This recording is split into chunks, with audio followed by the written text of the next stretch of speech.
Hello everyone, welcome back to the Cartoon Football League. It is week 10, we're officially in the double digits and we're really in the thick of this league now. We know who's good, we know who's bad, we know which teams are rebounding, but there's still a lot to figure out in these final weeks of the Cartoon Football League regular season. Now, kicking things off, we have a fantastic matchup. 5-3, Jimmy Neutron, one of the best teams in the AFC, taking on a rebounding Phineas and Ferb 4-4 in our first Thursday night football match since the first week of the season. So let's see if Phineas and Ferb can get that statement win, see if they're legit, or see if Jimmy Neutron keeps pouring on their great season.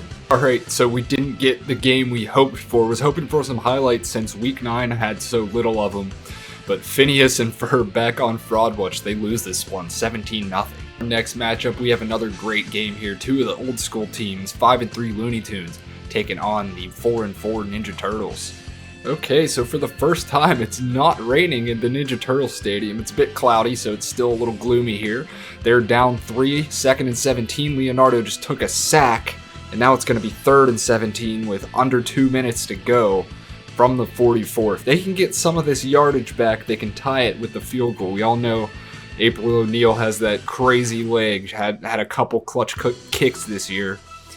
So we'll see what they do on 3rd down here. On 3rd down, Leonardo drops back from the 44, has men deep, does not run for it, had a huge open hole to run for it. Now we'll see what they elect to do on 4th down. I think they're going to punt it, and they do elect to punt it down 10-7, so they're going to need a miraculous stop, and this one's going to be a touchback, so just not good plays overall. Bad play calls, a bad punt. Bad play overall by the Ninja Turtles, but let's see if their defense can redeem all that just happened. 1st and 10, Bugs Bunny comes out with Porky Pig, and Porky Pig is dropped, so the defense does their job initially. Though a 1st down for the Looney Tunes will win it, and a stop for the Ninja Turtles will give them a chance, and they will have a chance here. Great work by their defense. We don't see that too often, teams getting the ball back for their offense. And the Looney Tunes are going to have to punt this ball away. A lot of time left on the clock. It's a shanked punt out of bounds, and the Ninja Turtles are going to get this ball around midfield. So a big development there. Big credit to their defense. And we all know how good Leonardo usually is in this situation. He wasn't good the first time. He has another chance, and he finds Splinter for a 1st down over the middle. And maybe they're thinking they can win this one. Leonardo lines back up in shotgun. See if he can find Donatello. He finds Splinter again with another 1st down. A nice move. It's 3 jukes in a row. Splinter down to the 7. What a play by Splinter. Leonardo on 3rd down. Gotta convert here for the win, or else this one is likely going to overtime. He scans the field. He throws. Corner. It's knocked away, and they're going to have to just tie this one up. It's up, and it's perfect. So we have a 10-10 game. Likely a play for overtime as Bugs throws short to Porky Pig. And that is a decent play on 1st down to get them up to the 28. Doesn't look like the Looney Tunes are going to get aggressive. They're probably going to do a handoff with 2 seconds left, like these CPU teams like to do. That's such a disappointment, though. Like, they had a chance to really win the game if they would have snapped it earlier. But Porky Pig breaks a tackle. If he bounced outside, he could have had the edge. Instead, we will go to overtime. So the Looney Tunes in good shape here on their opening drive of overtime. And remember, since we're in Madden 11, we still have the old overtime rules. So if they kick a field goal here, they win the game. It's 3rd and 1 from the 30. Porky Pig has a 1st down. Do not. Roadrunner lines up for the game-winning kick. I think this might be the first time we've seen him this year. The kick is up. It's perfect. The Looney Tunes weren't worried about winning on their previous drive in the 4th quarter. They get the dub in overtime. Not the most exciting way to end a game, but we always love an overtime finish, and the Looney Tunes continue to be one of the best teams in the league. Next up, we got the 3-5 Muppets taking on a red-hot Dora team at 5-3. Alright, we have a good one here. So Dora's about to get the ball back, but Kermit trying to pull off the upset. He's playing out of his mind right now. 18 for 21, over 200 yards. And Map's not going to get the best return here, but Dora, she's been the master of these comeback drives. Let's see if she can pull another one out of her sleeve here. A minute 52, tons of time to play. And Dora's alone in shotgun. Sends Map in motion. Love these motions to Map, Dora does. And she throws deep. Got a man. Driver. It's a catch. And a big gain for the first play of the drive. And Dora continues to just be a gunslinger. Back in the shotgun, alone again. Looks like they might run the same play. Map runs the same motion. So hard to stop for any defense. Wide open is Diego, and Diego has another first down into the territory of the Muppets. They're out in 45-yard line. 2nd and 10 from the 45. Dora snaps it. They blitz. They go deep. Oh, what a catch by Driver, and there's going to be a face mask. So Dora's going to get the ball in the red zone at the 11. Can she finish another one? A minute and 26 on the clock. And she does. Swiper's got the touchdown. Dora makes it look so easy. But Kermit has been phenomenal today. We'll see if he can cap off a game-winning drive for his squad. What can Kermit do in crunch time? From the 20-yard line, a minute and 22 to go. Both these teams still have a full slate of timeouts. Kermit comes out and his piggies to his left. Dora brings a blitz. It's picked up and Hushmanzada has it for a gain of 3 to the 23. So a completion to start the drive. Not the best play you're looking for, but any positive play is better than a negative play. They've been absolutely insane on 3rd down. A 75% conversion percentage. Can they keep it up? It's a deep pass. It's incomplete. I thought that was going to be caught. And now Dora has a chance to put this game away. 3 seconds to go. Dora's still got all her timeouts. And now the Muppets need their own defensive stop. Dora has a lot of time. Dora looks around. She goes deep. One-on-one coverage down there. And it's incomplete. Swiper probably should have caught that, honestly. Dora has boots to her right. The Muppets bring an extra man for pressure. It's a deep pass. She's got a man. And it's Diego for the touchdown. Dora does it again. What a throw and catch. Dora to Diego. A bomb. 65 yards, I want to say it was. 66 yards. And instead of kicking a game-winning field goal, the Muppets have to go the length of the field to tie it. They still have 3 timeouts. We'll see if they can throw their own deep bomb. Stop the clock with their timeouts. Let's see what they can do. It's a first down to Animal. That is a great start. Animal breaks 2 tackles, and they'll take a timeout. Can't ask for a better start to this drive for the Muppets. 18 seconds left. Need a big play here to have any chance. Kermit had the tight end wide open. He fires deep. Oh, I thought he had him. That was Gonzo down there. He had him open. If he would have thrown a lob instead of a bullet, I think he might have had him. Don't need to get it all here. They can get the first down, take a timeout, and take another chance to the end zone. But the way they're playing, it seems like they want the end zone now. Kermit will go under center for this play. Dora playing prevent defense. Kermit scans the field. I don't know what he's doing. Disastrous play by Kermit. Ed Reed picks it up, and this game is over. What a comeback by Dora. They win 28-21. Played 3 games so far, but it seems like so many more since they've been so good so far. Next up, we got 5-3 BoJack Horseman taking on 5-3 Rick and Morty. I think whoever wins this one is going to be leading this division, so a very important game for both teams. All right, we've got another great game here. Rick and Morty marching down the field. It's 2nd and goal. BoJack leads 17-10, and Morty, I thought he was gonna get in. He does get in. He breaks like 4 tackles. That was insane. And Rick and Morty gonna tie this one up late. BoJack in shotgun on first down. It's a handoff to Mr. Peanut Butter. Interesting call, but they gain about 5 yards. We'll see if they run hurry up. Back on 3rd and 5 with the division on the line. It's a screen to Mr. Peanut Butter. He hesitates, and he doesn't get it. If he didn't hesitate, I think he would have got the first down. Instead, he's short. They're going to bring pressure on this punt. They actually don't, and it is a shanked punt out of bounds. Rick and Morty going to get the ball at the 47. Disastrous series overall, all facets of the ball for BoJack Horseman. As Rick goes deep in, he has a man down there, and it's Ocho Cinco tackled at the 1.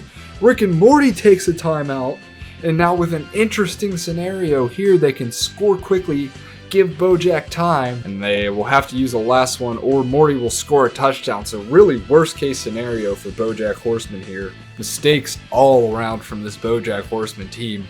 And honestly, I'm not really sure how they're 5-3. They have not looked like contenders to me in the games they have played. Bojack throws deep, actually has a man down there. Oh, should have been caught by Princess Carolyn, just a little bit overthrown. Now there are only 25 seconds. Bojack throws a pick, had a man open. Instead, Reed picks it off, and Rick and Morty will win the division for now. Great comeback win there from Rick and Morty. Morty had the final 2 touchdowns, and they are atop the division at the moment with a huge win over BoJack Horseman.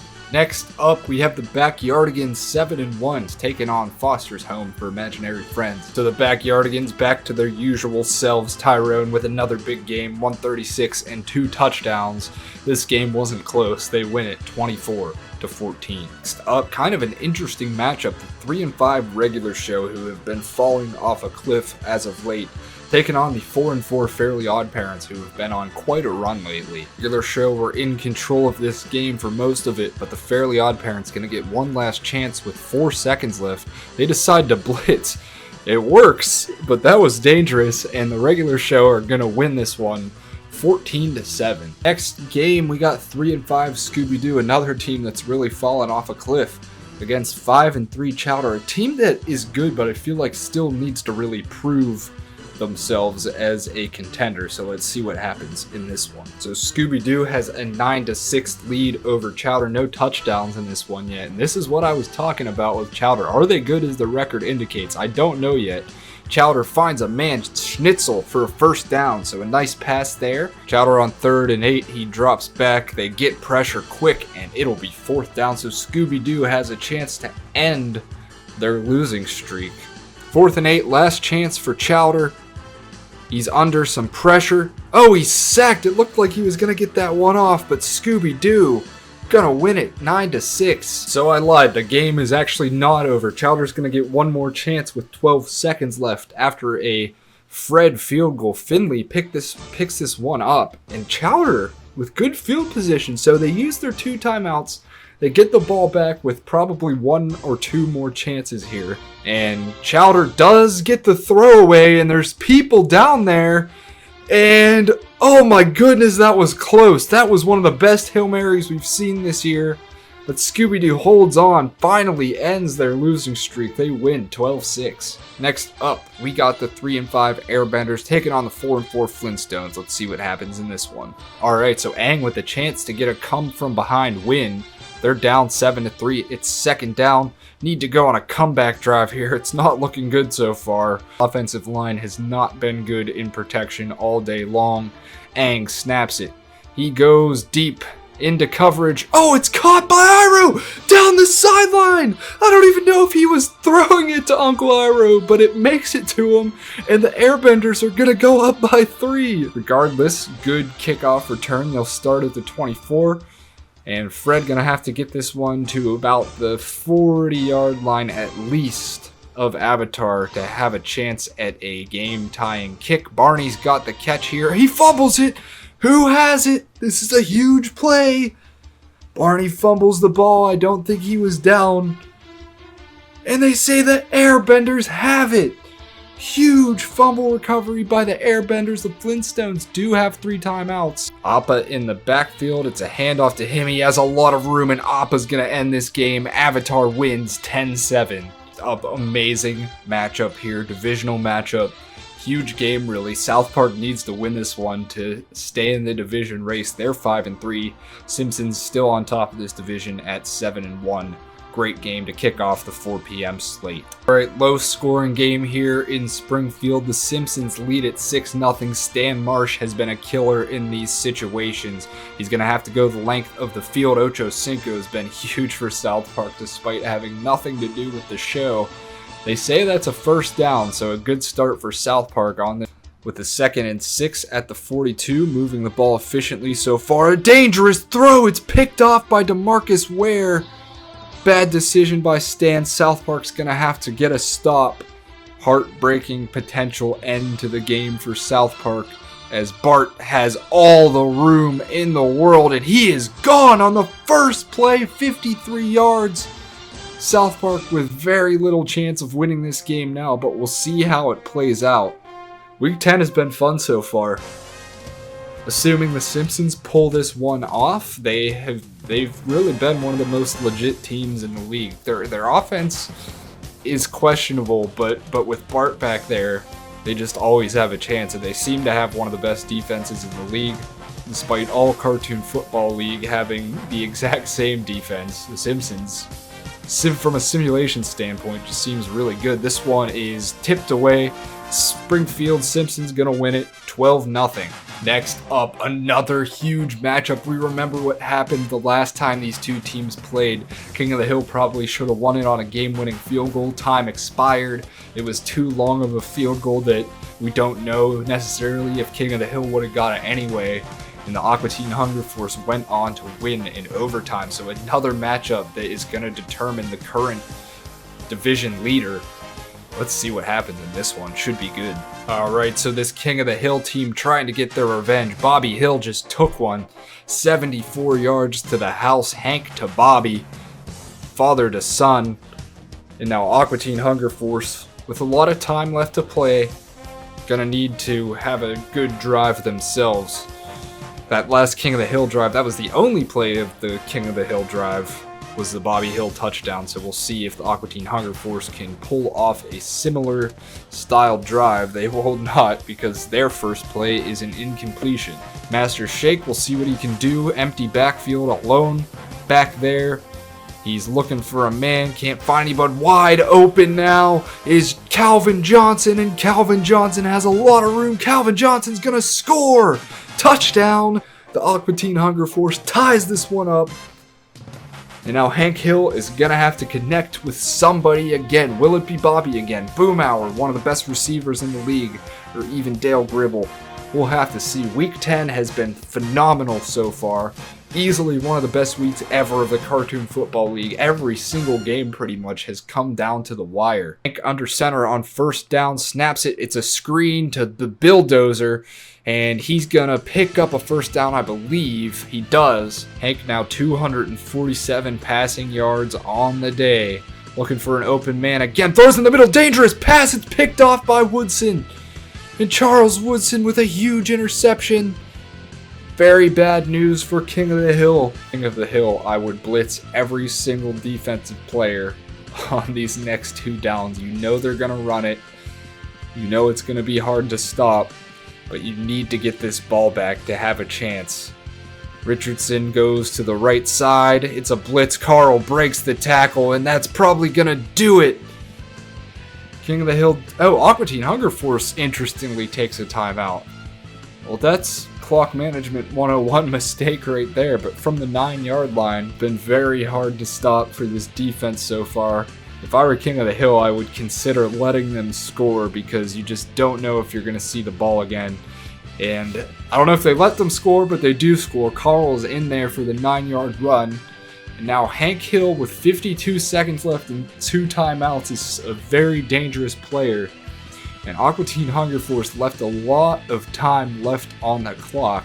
Hank Hill, 4th and 10, 2 timeouts. They can still use the middle of the field, and they will. And Calvin Johnson has a crucial first down up to midfield, and this team still has a chance. Bobby lines up to the right of Hank, or no, that's the Bulldozer. Excuse me, it's caught. Boomhauer! Boomhauer streaking down the field, and they're gonna tie it up at 27.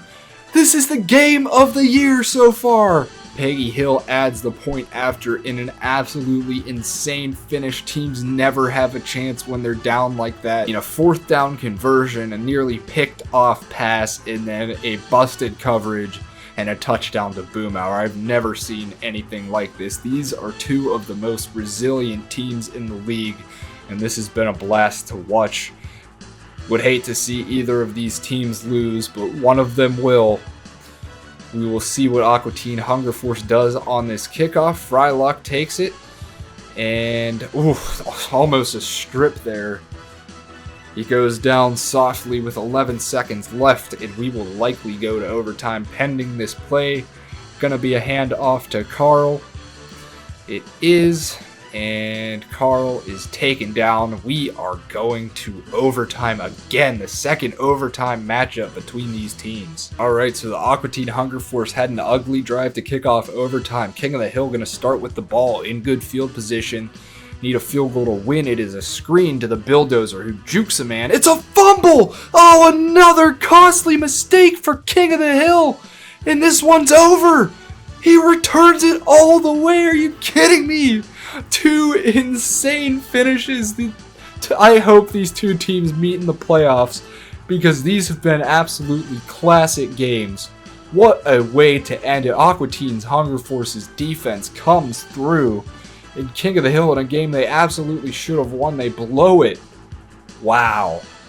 I don't know if anything is going to top that game, especially not this next game. Two of the worst teams in the league, 2-6 Pokemon, taking on the 3-5 Rugrats. Let's see what happens in this one. I still can't get over that King of the Hill game. That was ridiculous. Alright, so in a game that doesn't really mean much, although the Rugrats are kind of on a streak lately. They win 7-3.